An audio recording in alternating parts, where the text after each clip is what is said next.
And welcome back to Comic Frontline, everybody. I am Brant Fowler, aka the Gonzo Goose, here with a reaction video. The Fantastic Four, the official Fantastic Four teaser trailer, came out this morning. And as you can see, there's a screenshot. I don't know how well you can see it, but there will be a link to the actual trailer in the description below. Um, it's a very short trailer, it's a minute and 55 seconds long. And there's actually a link in the trailer to some commentary by the directors.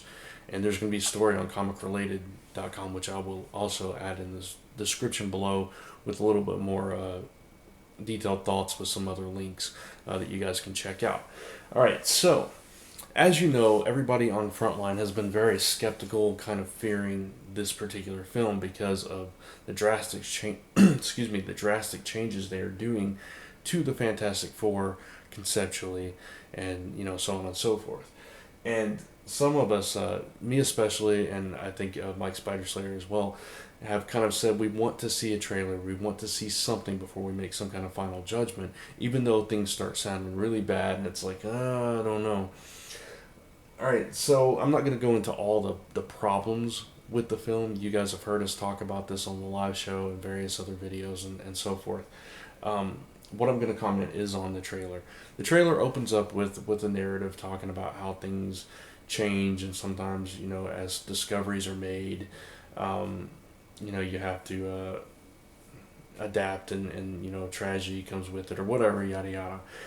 It's a very dramatic opening with this somber music that is just kind of, it reminded me of the Man of Steel, that kind of vibe, as opposed to what we've seen in the previous Fantastic Four movies when they go up into space and the whole thing happens where we assume they get their powers and all that. It's much more dramatic than the previous movies.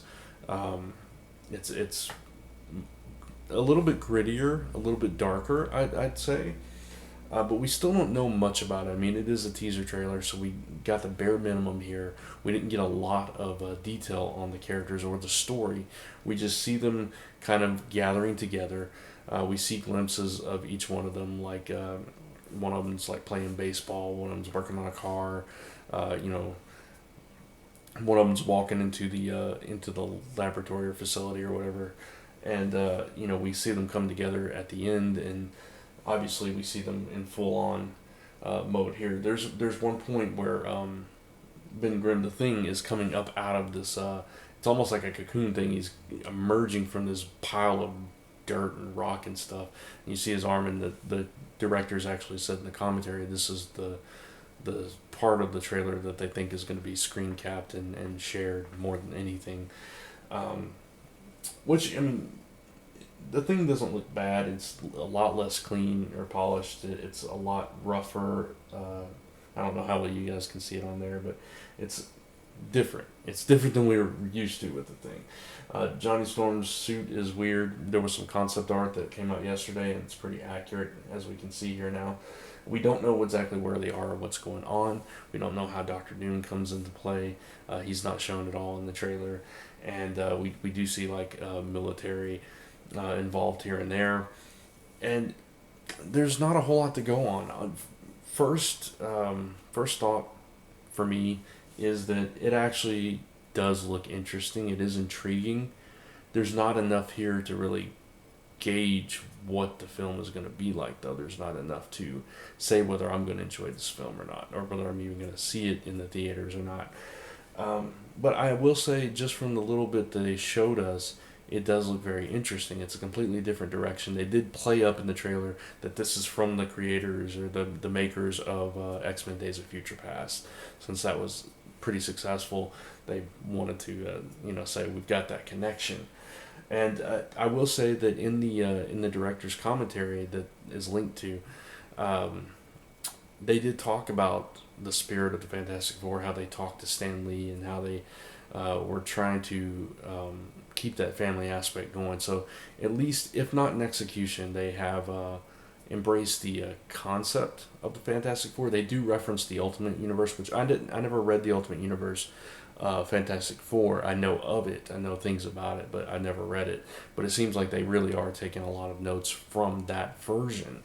We don't know how Johnny and Sue are related yet. We don't know how these four come to be together.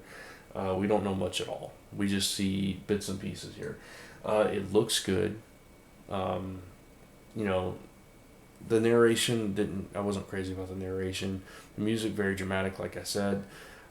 I'm still unclear how I feel about this film. I need to see more. I need to see a full trailer. We'll get that in the next couple of months, I'm sure. Um, but for a first look, it's not as bad as I would think. It's not what I really want. I don't think, because it's just not. I don't know. It's a different version of the Fantastic Four, and that's the approach I'm going to take going forward now. Now that I've actually seen something, me personally, I'm going to take this as just this alternate version of the Fantastic Four, this unique, this alternate reality version. That's how I'm viewing it from this point forward. I can't, I have to, if I'm going to watch the film at any point and I'm going to enjoy it, I have to divorce myself from what I know of the Fantastic Four. And so that's what I'm going to do. I'm viewing this as a different universe, like the Ultimate Universe.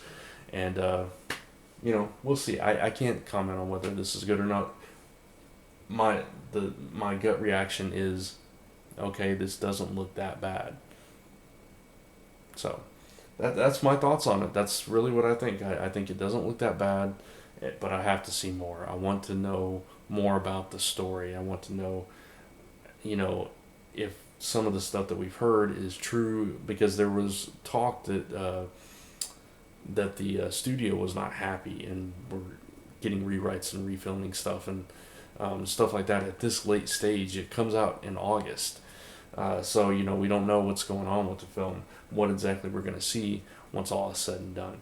But, I did really enjoy X-Men Days of Future Past. So hopefully they can pull this off and it can be good and we can all say how wrong we were. That's what I want every time, personally, that I'm negative about something. That's what I want. I want them to prove me wrong and give me some enjoyment out of it. I don't know if I'm going to get that here, but we'll see. First look, interesting. So, I'd love to hear what you guys think. Leave a comment below. Subscribe to the channel if you have not done so far. We're almost at 2,000 subs, and next month is our 1-year anniversary as a channel. So please subscribe and pass the word, and tune in tonight for the live show, because we'll definitely be talking about this some more and about the ending of Spider-Verse, or the near ending of Spider-Verse, and all that other stuff. So please tune in and check out all the other content we have here on Comic Frontline. And until next time, thanks for watching. Oh, and check out Comic Frontline. I almost ended it without saying this. Check out comicfrontline.com, comicrelated.com, Frontline Gaming Zone, Zone 4 Podcast. Together, all your #1 source for all your comic news, reviews, podcasts, and so much more. And until next time, now I'll say it. Thanks for watching, and I'll see you in the next video.